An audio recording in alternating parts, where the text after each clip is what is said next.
Ici, Londres. Veuillez écouter tout d'abord quelques messages personnels. Allô, allô. Maquis de la Haute-Savoie. Maquis de la Haute-Savoie. Écoutez bien les consignes fraternelles que nous vous adressons en plein accord avec les autorités alliées. L'heure a sonné, par exemple, pour les réfractaires armés de la région savoyarde de renforcer les maquis. Pour les travailleurs de la région savoyarde de secourir les maquis par des grèves et des actes de sabotage déclenchés ou opérés sur certains points choisis. Pour tous les patriotes savoyards de faire jouer sans réticence la solidarité française avec leur avant-garde au combat. Par conséquent que l'insurrection générale, du fait même que selon la formule du général de Gaulle, elle est inséparable de la libération nationale, doit être coordonnée avec l'assaut final des armes alliées contre la Bastille européenne. Aujourd'hui, nous sommes réunis ici pour dénoncer ce qui s'est passé le week-end dernier, la cérémonie qui a eu lieu. Nous n'avons pas pu monter, bloqués par les forces de l'ordre, donc nous avons décidé de revenir et de dénoncer certaines choses. Amis, entends-tu les cris sourds du pays qu'on enchaîne? Cette phrase, hautement symbolique pour beaucoup de Français, est-elle une phrase à reprendre aujourd'hui en 2019? J'observe mon pays, j'ai mal, je souffre de la souffrance infligée au peuple de France. Nous vivons en 2019 une nouvelle crise, peut-être la pire de notre pays, qui a vécu depuis la Seconde Guerre mondiale. Nous sommes depuis le début du nouveau siècle dans un cycle sans fin de crises qui nous tombent dessus. Crise sociale, économique, environnementale et j'en passe. La situation est devenue plus grave. La France vit une crise démocratique. Un président de la République qui ne répond pas à des revendications légitimes du peuple. Vivre mieux. La seule réponse est une dérive autoritaire policière. Sommes-nous en 1940? Avons-nous un nouveau régime de Vichy? Une police aux ordres d'une hiérarchie criminelle. La France souffre. La France pleure ses morts, ses blessés, ses mutilés, ses éborgnés, ses prisonniers politiques, ses citoyens et ses enfants en manque de plats chauds. Toutes ces souffrances sont-elles normales dans un pays de droit? Une Assemblée nationale aux ordres de l'exécutif. Des lois à vomir sont appliquées depuis des dizaines d'années, sans que personne ne stoppe ce cirque. Au contraire, cela s'empire, comme la loi signée le 19 mars 2019. Les Français fuient leur pays, leur lieu de vie. Nos ancêtres, morts pour la liberté, doivent pleurer au-dessus de nos têtes. Je me posais la question, le président est-il français dans le cœur? Je ne crois pas. On ne vend pas la France et surtout, on ne fait pas couler le sang du peuple français. Vous avez décidé qu'à partir du 23 mars 2019, des décisions fortes et fermes concernent la colère sociale du pays. N'avez-vous pas honte, vos réponses des envoyés et d'impliquer notre armée aux manifestations? L'armée française doit-elle déployer uniquement en cas de guerre? Sommes-nous en guerre? Contre qui? Contre un peuple que vous avez qualifié de terroriste? Vos députés et vos amis nous ont qualifiés ainsi. Je répète les paroles de l'une de vos députées. Après plusieurs sommations, les militaires auront l'ordre d'attaquer. Est-ce que c'est une déclaration de guerre contre le peuple? Vous oubliez très clairement que notre armée est là pour protéger le peuple, son peuple. Votre rôle de représentant est définitivement terminé aux yeux des Français. Le sang français a coulé. Retraités, lycéens, enfants, handicapés et hommes du peuple. J'aimerais rappeler à mes compatriotes ce qui suit. Quand le gouvernement viole les droits du peuple, l'insurrection est pour le peuple et pour chaque portion du peuple, le plus sacré des droits et les plus indispensables des devoirs. Article 35 de la Constitution, juin 1793. C'est notre droit et cela deviendra un devoir. Nous sommes complices du pire. Ceux-ci sont les mots du président de la République qui nous mutile, qui tue, puis qui voyage toutes les semaines à nos frais. C'est juste incroyable. Le monde nous regarde, pas vous mais nous. Le monde rigole de vous. La preuve, vous êtes un incapable. Vous l'êtes tellement que vous et vos amis n'êtes même pas capables de protéger votre pays en déployant plus de 80 000 gendarmes et policiers face à 14 500 manifestants. Je suis vos chiffres avec beaucoup de moquerie, puisqu'il suffit de 10 000 manifestants pour vous déstabiliser au point d'envoyer notre armée. Et vous seuls avez mis les Français dans la rue. Je vous souhaite bon courage pour les faire rentrer chez eux, puisque chez vous, c'est chez nous, citoyens de France, qui faisons tourner ce pays. Sans nous, vous n'êtes rien. Alors pour finir, je m'adresse à vous, citoyens de France, Français, Françaises, qui ne sont pas mobilisés ou qui nous méprisent comme ce gouvernement. Stoppons tout. Au prochain lancement d'une grève générale, mettons-nous tous en grève, en réponse à tout ça. Restons chez nous, auprès de nos familles, pendant 3 jours, 7 jours, 2 semaines, le temps qu'il faut. Bloquons le pays. Sans nous, vous n'êtes rien. Sinon, nous allons y passer longtemps et cela dure depuis déjà 4 mois. Je dis déjà, car en 2019, je trouve ça aberrant d'en arriver à ce point-là. On connaît tous une personne dans le besoin. Pensons à nos familles, à nos amis, nos enfants, nos petits-enfants. Ils n'ont ou n'auront pas notre vie. Nous nous battons pour un avenir meilleur pour tous et pour nos valeurs qui sont celles de notre pays qui est la France. Liberté, égalité, fraternité. J'aurais juste une chose à rajouter. La semaine dernière, M. Macron, notre très cher président, est venu au cimetière des Morettes déposer une gerbe de fleurs pour rendre hommage à nos résistants. En s'approchant de cette gerbe, sur le ruban, il y avait écrit seulement « Le président de la République ». Il me semble que M. Macron, notre très cher président, a oublié pourquoi il est venu ici. Vous êtes venu ici pour rendre hommage à tous nos résistants qui se sont battus pour nos droits, pour notre avenir. Et je pense qu'il manquait quelque chose sur l'écharpe de plus que votre statut de président. Voilà, j'ai fini. Bravo.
Que la colère de la France s'exprime partout et partout se traduise en actes.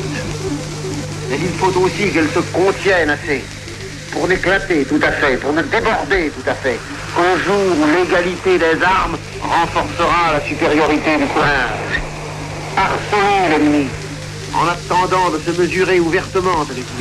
Saboter tantôt par la grève perlée, tantôt par la lenteur voulue, tantôt par l'action directe, la machine de guerre ennemie, en attendant de l'attaquer à visage découvert, c'est à la fois la seule et la meilleure façon de saper l'Allemagne affaiblie et l'anti-France apeurée que de leur livrer partout cet inlassable guérilla. Tel est le haut exemple que sauront nous offrir à la fois les maquis et le Haut-Savoie. La population mobilisée pour les secourir et les patriotes de la garde mobile ou de la police qui pratiqueront toujours davantage à leur bénéfice la désobéissance systématique aux ordres de l'ennemi. 31 mars 2019, nous avons été bloqués à Thorent-Glières lors de la commémoration des événements du maquis des Glières. Quelques dates. Le 16 février 1943, le STO, le service de travail obligatoire, était investi. Il fallait 3 engagements, 3 déportés pour libérer un prisonnier travailleur d'Allemagne. Les réfractaires à ce travail obligatoire, pour certains, trouveront refuge aux Glières. Tom Morel, militaire honorable, digne de la France, est abattu par le chef des GMR, le commandant Lefebvre, le 9 mars 1944. Le 26 mars 1944, le camp des Glières est encerclé par les GMR allemands. Le capitaine Angeau donne l'ordre de décrocher à 22 h, l'honneur étant sauf. Fin mars 1944 est adopté le programme du Conseil national de la résistance, initié par le général de Gaulle et Jean Moulin dès l'appel du 18 juin 1940. Le 27 mai 1943, la première réunion du Conseil national de la résistance se tint à Paris, où il y avait des représentants de la presse libre, merci la RTS, des syndicats, des partis politiques hostiles à Pétain et au gouvernement de Vichy. Je ne reviendrai pas sur le programme social du Conseil national de la résistance, dont nous bénéficions tous encore, de la sécurité sociale, la retraite, l'organisation du travail. Mais je reviens sur l'insulte de la présence du président de la République, Emmanuel Macron, en personne, par la lapidation de la gestion démocratique, paritaire et consulaire de l'épargne retraite, maladie, éducatif, de l'héritage bénéfique du Conseil national de la résistance. Cette gestion paritaire et consulaire a été atomisée et pervertie par la loi El Khomri sous le gouvernement de François Hollande, avec le Premier ministre Manuel Valls et un Emmanuel Macron au ministère de l'économie. En août 2016, avec les événements Nuit debout, par des ordonnances autoritaires, antidémocratiques, liées à l'article 49.3 de la Constitution française. Qu'est-ce qu'une gestion démocratique, paritaire et consulaire? C'est un alliage, une fabrication humaine donc, de moyens différents, réunis afin pour que le but est de prendre des décisions communes dans un périmètre de territoire ou d'action défini. Les principes actifs, premier c'est la démocratie, par des élections directes. Le deuxième, le paritaire, par des équilibres de représentation, hommes, femmes, employés, employeurs, État. Le troisième principe actif, le réseau consulaire, qui est un domaine d'action dans le social, fiscal, juridique ou technique. Les acteurs représentatifs sont les représentants d'État, le Trésor public, l'UNIDIC, l'URSSAF, la retraite. Les entrepreneurs, par des syndicats d'entrepreneurs, de chambres de commerce, du tribunal de commerce. Le troisième représentant actif, ce sont les salariés, par des syndicats et des associations. Depuis Napoléon Bonaparte en 1806, puis en 1809, pour toute la France, c'est par les élections prud'homales directes que la représentation est définie. Elle a été suspendue de 1852 à 1870 par Napoléon III, dit le Nabo. C'est sous la Troisième République, par la loi du 27 mars, que la fonction prud'homale prend sa forme moderne. C'est l'événement où les femmes actives sont devenues électrices et éligibles. L'activité professionnelle devint alors synonyme de liberté citoyenne. Cet équilibre, cet alliage représentatif est rompu par le décret du 13 octobre 2016. C'est tout récent, applicable en 2017, par les ordonnances El Khomri, où les conseillers prud'hommes sont nommés à parité entre hommes et femmes par arrêté conjoint du ministre de la Justice et du ministère du Travail. Ainsi, les candidatures et contradicteurs sont nommés par les organisations syndicales et validés ou pas par le ministère du Travail et de la Justice. Alors que cette représentation des hommes et femmes était rendue par des élections directes qui avaient lieu tous les 5 ans, Il n'y a plus d'élection prud'homale depuis 2002. En conséquence, la représentation démocratique directe, salariale comme patronale, est viciée et tronquée et ne dépend que du ministère du Travail et de la Justice. Même Philippe Pétain, sous l'occupation, en créant le STO, n'en était pas arrivé là. C'est pourquoi les syndicats salariés dits progressistes, je m'excuse pour eux, CFDT, FO, et les syndicats patronaux, en léchant les bottes du pouvoir, décident de notre avenir, notre santé, notre épargne, sans aucune représentativité démocratique, contrairement au Conseil national de la résistance. Notre monarque Macron ne parle-t-il pas de corps intermédiaire pour trancher sur les décisions à venir? C'est de cette manière que les élections et la démocratie sont volées et que le comble de la perversité du gouvernement Macron est de faire supporter le mauvais fonctionnement des institutions sur des citoyens qui n'ont aucun moyen de décider. C'est là la légitimité du RIC, du référendum d'initiative citoyenne. En un mot, comme la résistance a fait, reprendre l'initiative. Car ne nous voilons pas la farce. La France sait 2 000 milliards de PIB, 2 000 milliards de dettes sur 8 ans, ce qui fait 250 milliards par an, 1 000 milliards d'épargne, qui est 50% du PIB. En vendant la France à la finance internationale, Macron vend l'outil de production à l'étranger, ralentit le cercle vertueux de l'épargne, laisse le peuple français à son sort et prépare ainsi un krach boursier pour récupérer les 1 000 milliards d'épargne. Pour ce faire, il a besoin de la complicité des chambres consulaires et de leur représentativité tronquée pour mener le pays au chaos. Ne nous voilons pas la face. Quand les représentants consulaires patronaux émanent d'entreprises vendues aux fonds de pension américains, chinois ou autres, et que les représentants salariés émanent de DRH qui viennent du même moule, triés sur l'oreiller ou pas, les décisions ne seront jamais bonnes pour le citoyen honnête et démocrate. Comme l'ont fait les résistants en 1943, en refusant le STO, c'est-à-dire le service du travail obligatoire. Refusons le STO de Macron, c'est-à-dire le service des taxes obligatoires.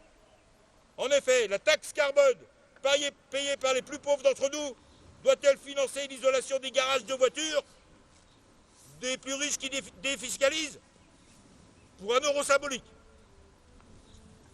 En exigeant des élections directes prud'homales, donc consulaires, pour faire évoluer notre démocratie vers un nouvel alliage démocratique avec l'apport du RIC. Inviter les nommés actuels aux chambres consulaires, sous peine de parjure, à ne pas siéger. C'est ainsi que le pays sera bloqué. Pour ce faire, il faut donc visiter tous les signataires de la loi El Khomri, salariés, syndicats signataires comme patronaux, chambres de commerce, tribunal de commerce, afin de mettre chacun en face de ses propres choix et de ses responsabilités. Soit on est du côté de la démocratie et on organise des élections, soit on est du côté du guichetier braqueur, voleur de nos économies et du schéma social et familial de notre belle France. C'est au pied de la forge, au fond du creuset, que l'on évalue la qualité d'un alliage, fût-il empirique. Il y a maintenant les réformes de retraite. Très bientôt, il y a urgence.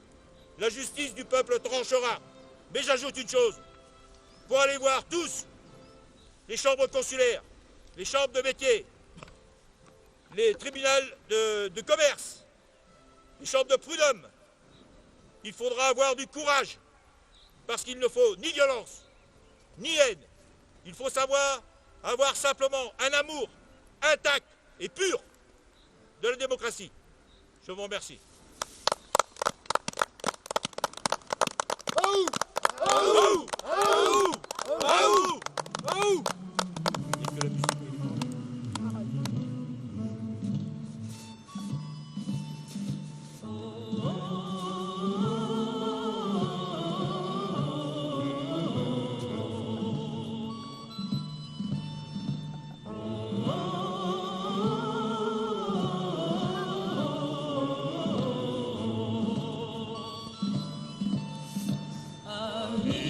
Entends-tu le vol noir des corbeaux sur nos plaines? Ami, entends-tu les cris sourds du pays qu'on enchaîne?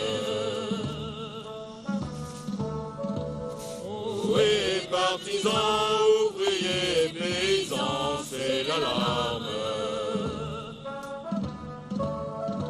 Ce soir, l'ennemi connaîtra le prix du sang et des larmes.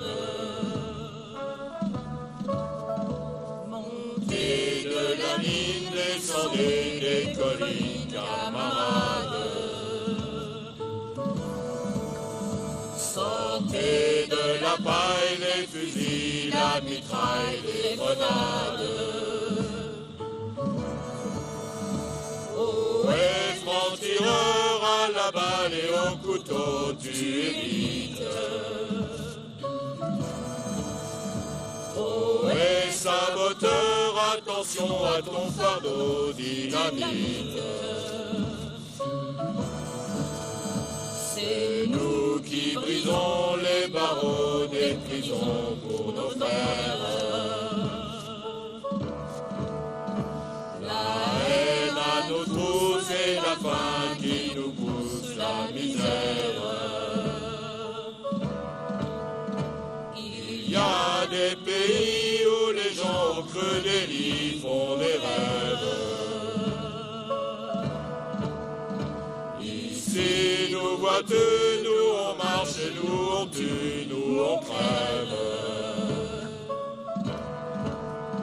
Ici chacun sait ce qu'il veut, ce qu'il fait quand il passe.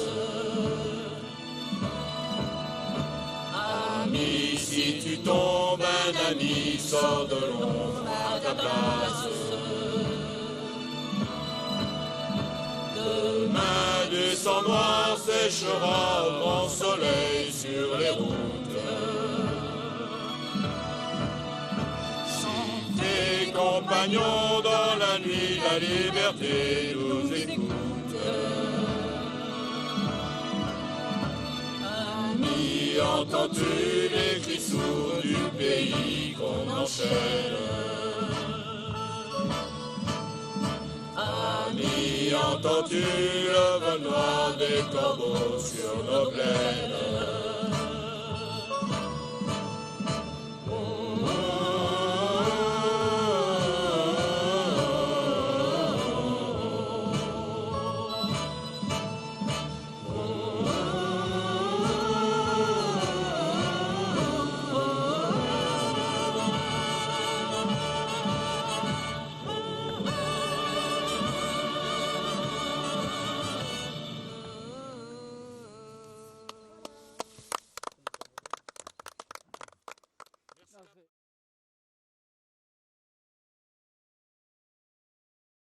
Alors aujourd'hui, des gilets jaunes qui persistent, ils ne persistent dans le fond qu'une colère brute, parfois irrationnelle, d'où a émergé un goût pour la violence, l'antisémitisme, le racisme, le complotisme, bref, tout ce qu'il y a de pire chez l'homme.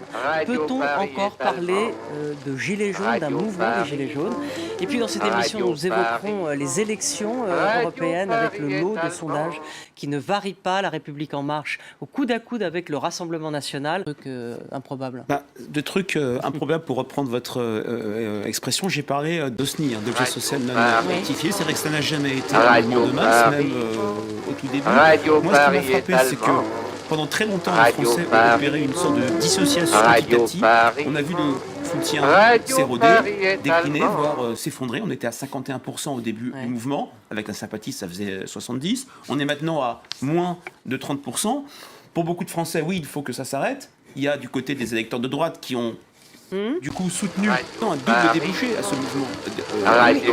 Il y a le grand débat et puis un scrutin. Mais c'est quoi aujourd'hui ce mouvement? Qu'est-ce qu'il est devenu? Est-ce que c'est dans le fond devenu une espèce d'écurie de branquignoles qui aiment la voltige?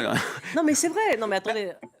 Donc je pense, oui, effectivement, qu'il y a une instrumentalisation de l'ONU et pour l'instant, Radio Paris, Radio Paris est allemand. Radio Paris, Radio Paris, Radio Paris est allemand. Évidemment, ces juges-là ne sont certainement pas irréprochables. Sophie, vous disiez, on est chez les fous? Mais néanmoins, c'est-à-dire qu'on pourrait décider de considérer que Madame Bachelet, qui a été une présidente remarquée du Chili, finalement, elle a fumé la moquette. Ils sont en train de gazer les enfants qui sont dans les manèges, s'il vous plaît, quoi. Et regardez le scandale, on était en train de s'en aller, ils sont en train de gazer les enfants. Regardez ce qui se passe à Nantes. Il y a une fête foraine, il y a des enfants partout, et ils sont en train de tout gazer. Oh là là, ils sont en train de crier, les gamins, il faut les aider là. Eh, street, street!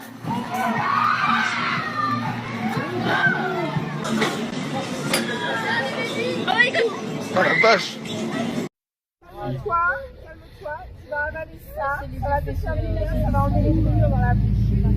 Hein? Voilà, calme-toi, voilà, c'est bien. Crache, dois cracher.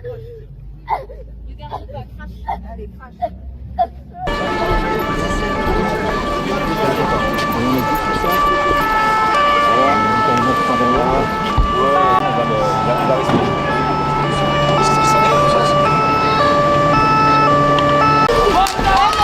Complètement dingue là.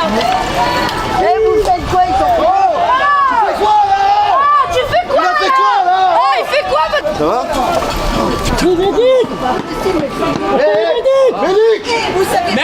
Médic! Calmez-vous, ils sont malades! On sort par vos gars. Mais vous êtes là. Mais quelle honte!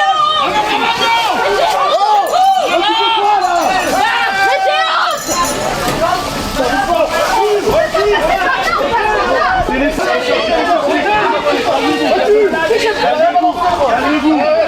Ça sert à rien de s'énerver, monsieur, on se calme!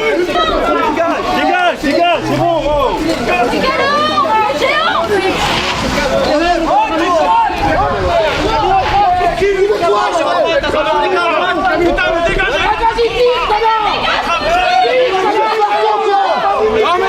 Quand ils s'en sont blagues, ils êtes tous savés là.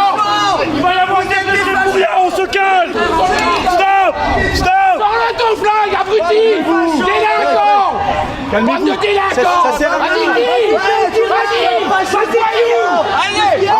Arrêtez là! C'est une arme létale! Ça peut vous tuer! Dégage! Ça va pas là! Moi j'en ai vu cette Peuple des pays européens. Ce communiqué est diffusé simultanément en anglais, en espagnol et dans 7 ou 8 langues supplémentaires. Les informations que vous avez des événements qui se déroulent en France proviennent la plupart du temps de vos grands médias et sont souvent en contradiction avec les informations diffusées sur Internet. Depuis longtemps, dans chaque pays, des gens ont découvert qu'il y avait quelque chose de caché derrière l'illusion que nous présentent les moyens de communication officiels. Les premiers, ça remonte à il y a près de 20 ans, donc les premiers dont je fais partie ont agi pour dévoiler cet aspect occulte de la société. Ils se nomment, pour les plus connus, Daniel Estulin, Edward Snowden, Julian Assange, John Perkins, Ong Bing-song, pour ne citer vraiment que les plus fameux, mais il y en a beaucoup d'autres. Et grâce à eux tous, il y a maintenant des gens véritablement informés des réalités, et ce, dans chaque pays. C'est surtout à cela que je m'adresse plus particulièrement pour exposer la situation réelle de la France.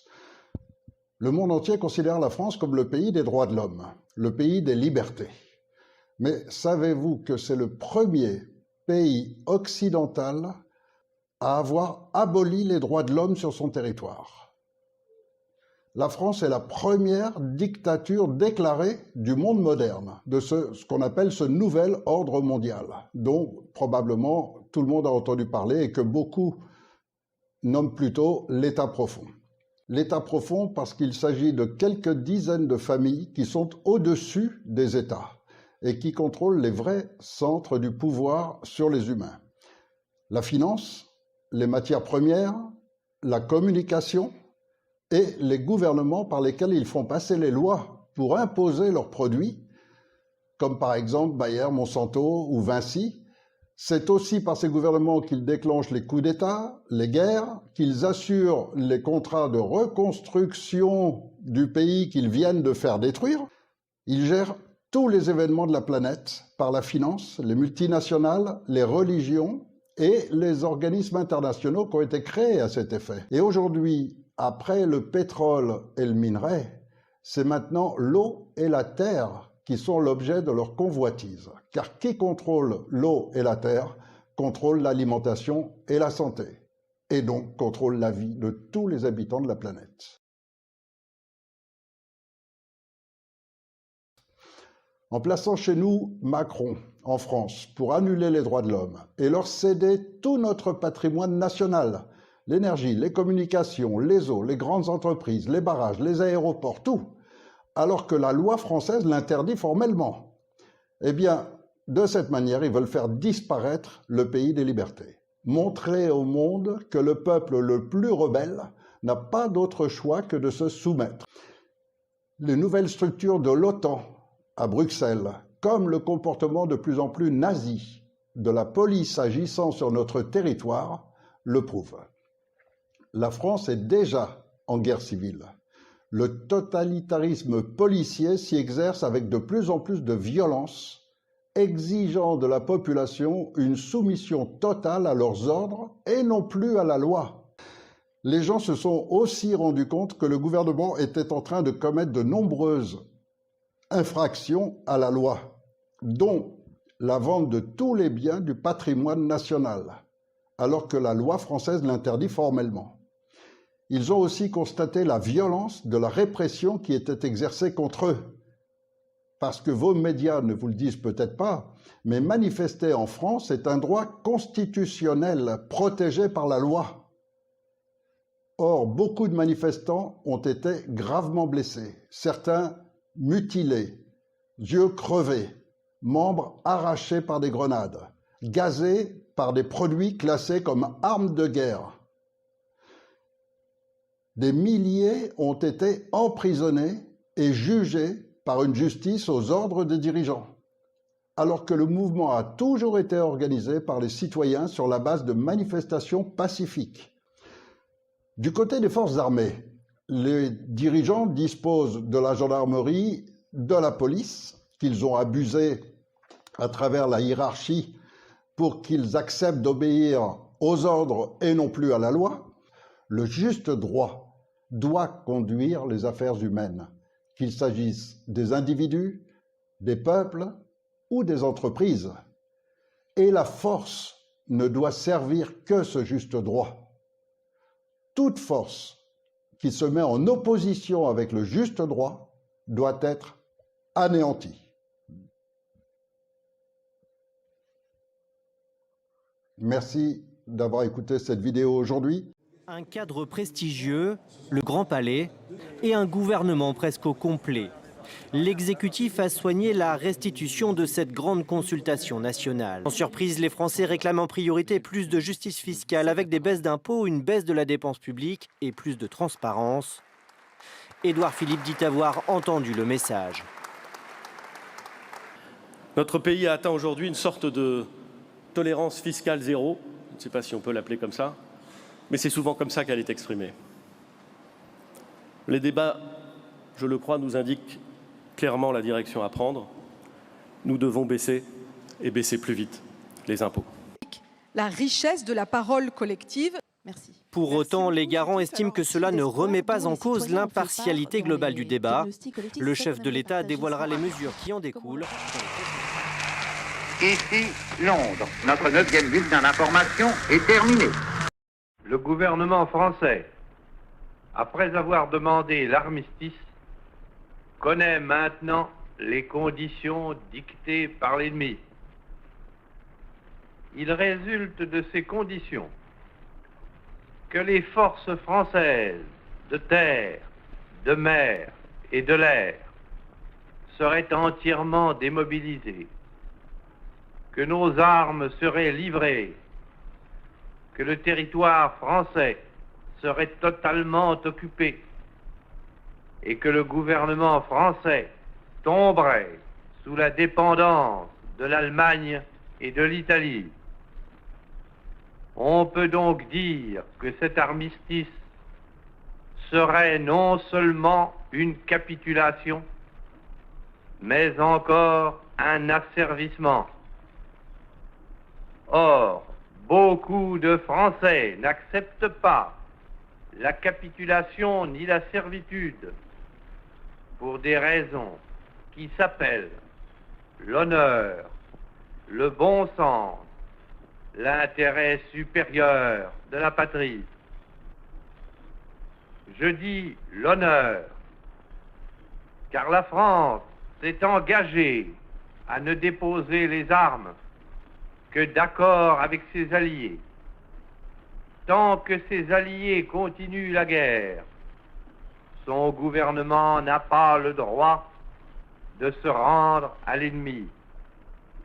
Le gouvernement polonais, le gouvernement norvégien, le gouvernement hollandais, le gouvernement belge, le gouvernement luxembourgeois, quoique chassés de leur territoire, ont compris ainsi leur devoir. Je dis le bon sens, car il est absurde de considérer la lutte comme perdue. Oui, nous avons subi une grande défaite, un système militaire mauvais, les fautes commises dans la conduite des opérations, l'esprit d'abandon du gouvernement pendant ces derniers combats nous ont fait perdre la bataille de France. Mais il nous reste un vaste empire, une flotte intacte, beaucoup d'or. Il nous reste des alliés dont les ressources sont immenses et qui dominent les mers.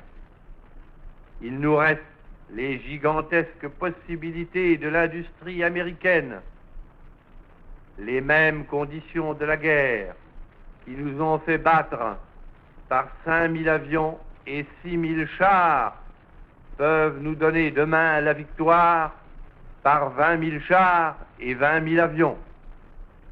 Je dis l'intérêt supérieur de la patrie, car cette guerre n'est pas une guerre franco-allemande qu'une bataille puisse décider. Cette guerre est une guerre mondiale. Nul ne peut prévoir si les peuples qui sont neutres aujourd'hui le resteront demain. Même les alliés de l'Allemagne resteront-ils toujours ses alliés? Si les forces de la liberté triomphent finalement de celles de la servitude, quel serait le destin d'une France qui se serait soumise à l'ennemi? L'honneur, le bon sens, l'intérêt supérieur de la patrie commande à tous les Français libres de continuer le combat là où ils seront et comme ils pourront. Il est par conséquent nécessaire de grouper partout où cela se peut une force française aussi grande que possible. Tout ce qui peut être réuni en fait d'éléments militaires français et de capacités françaises de production d'armement doit être organisé partout où il y en a. Moi, général de Gaulle, j'entreprends ici, en Angleterre, cette tâche nationale. J'invite tous les militaires français des armées de terre, de mer et de l'air.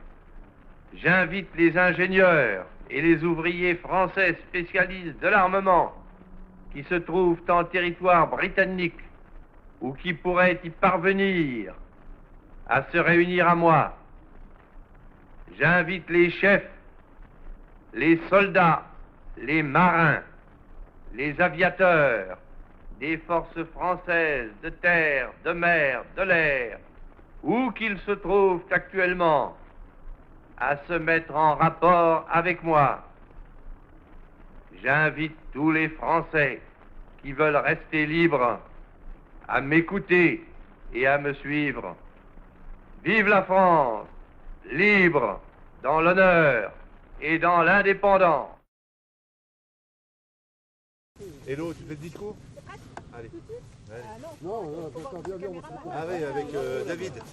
Quand on l'entend au Glières, il fait un discours qui pourrait être bien si c'était un président normal, mais c'est pas de, pour moi, c'est pas lui qui parle. Il a toujours une arrogance dans ses discours de base qui est là. Il est arrogant. Un mépris. Il peut pas s'empêcher d'avoir ça. Toujours une touche de... À Thoran-les-Glières, je me suis fait interviewer par France 3 qui m'a posé 3-4 questions. Et sur les 3-4 questions où je répondais sur l'oppression, sur le mouvement des Gilets jaunes, l'envie de continuer, etc., on m'a gardé que 10 secondes de mon interview. Évidemment que ça n'a pas dû plaire ce que j'allais dire. Et on n'a pas voulu interviewer Djemil de la chaîne Djemil. Andromaque se parfume à la lavande.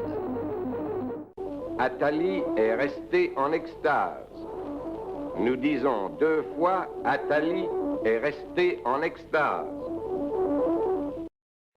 Tante Amélie fait du vélo en short. Les sanglots longs des violons de l'automne bercent mon cœur d'une langueur monotone.